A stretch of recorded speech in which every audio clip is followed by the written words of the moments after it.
know that there are basically 4 tissues in the mammalian body? All the tissues in your mammalian body are usually of 4 types. Okay, before I talk about that, welcome to today's lessons, or today's enlightenment.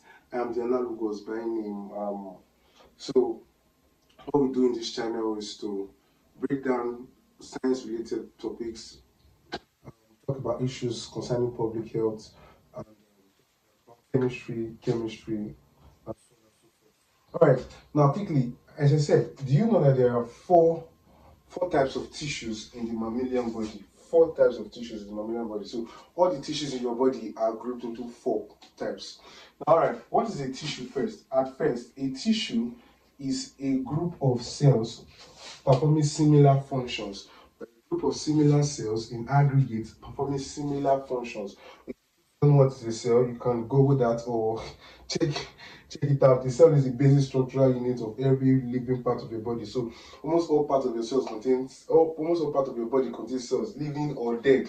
Okay. Now, first, the tissues of our body, this group of cells, are usually of 4 types, as I said. Now, first, we have what we call epithelial tissues. Epithelial tissues, I will explain quickly, are tissues that covers the surface of organs. They are used to line the surface of organs, line the surface of cavities. They are tissues that also modify into gland. Okay, those epithelial tissues that modify into gland are called glandular epithelial tissues. The mammalian gland, the thyroid gland, and so on and so forth. So they are tissues that are in the surface, that are on the surface of what's called now of organs. They protect. They also provide protection for the organs by forming a layer on organs. Do you get? So those type of tissues are said to be epithelial tissues.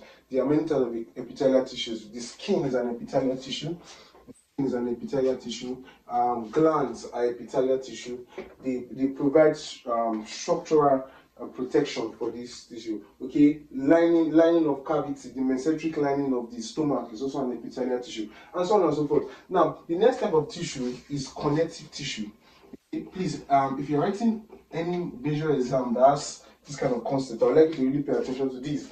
Now, what is a connective tissue? Now, a connective tissue is actually a tissue that can bind organs together. So there are tissues that bind organs together. They also provide support. You can provide support and bind organs together.